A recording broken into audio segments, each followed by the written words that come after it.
आज का पहला पाठ राजाओं के ग्रंथ से लिया गया है। अध्याय 19, वचन संख्या है 9, 11 से 16 तक। एलियाह होरेब पर्वत के पास पहुंचा और एक गुफा के अंदर चलकर उसने वहां रात बिताई। प्रभु ने उससे कहा, निकल आओ और पर्वत पर प्रभु के सामने उपस्थित हो जाओ।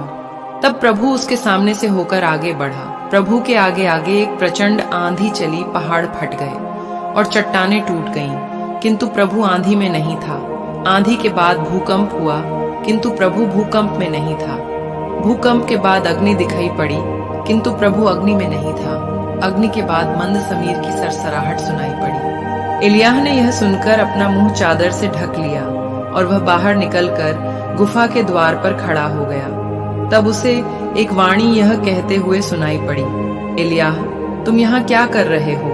उसने उत्तर दिया, विश्वमंडल के प्रभु ईश्वर के लिए अपने उत्साह के कारण मैं यहाँ हूँ। इस्राएलियों ने तेरा विधान त्याग दिया, तेरी वेदियों को नष्ट कर डाला और तेरे नबियों को तलवार के घाट उतारा। मैं ही बच गया हूँ और वे मुझे भी मार डालना चाहते हैं। प्रभु ने उससे कहा, जाओ, जिस रास्ते से आए हो उसी से दमिश्क की मरुभूमि लौट जाओ।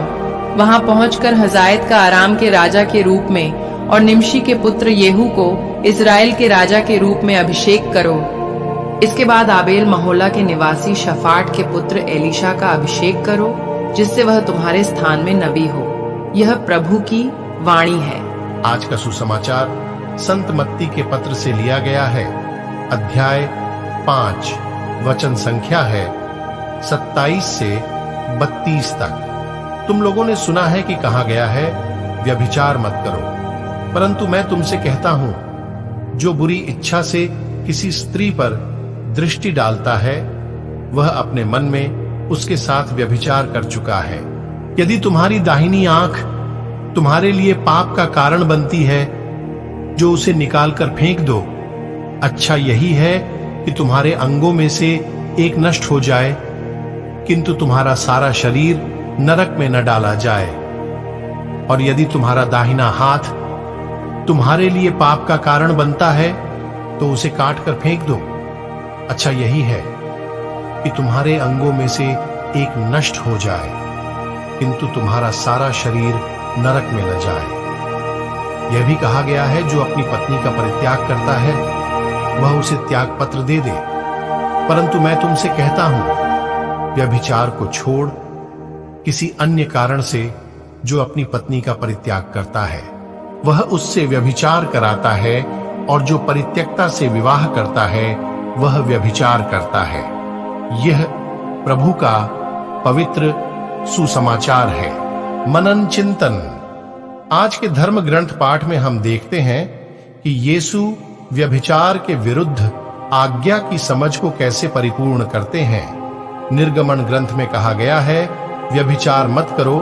लेवी ग्रंथ में विभिन्न प्रकार के यौन पापों का वर्णन है।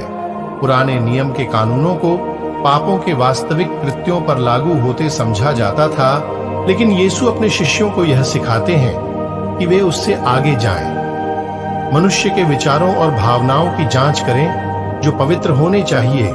यीशु चाहते हैं कि उनके शिष्य अशुद्ध विचारों से भी बचें और इस प्रकार हृदय में शुद्ध रहें। यीशु के अनुसार विवाह में पुरुष और स्त्री का संबंध ईश्वर द्वारा निश्चित किया गया एक पवित्र संबंध है।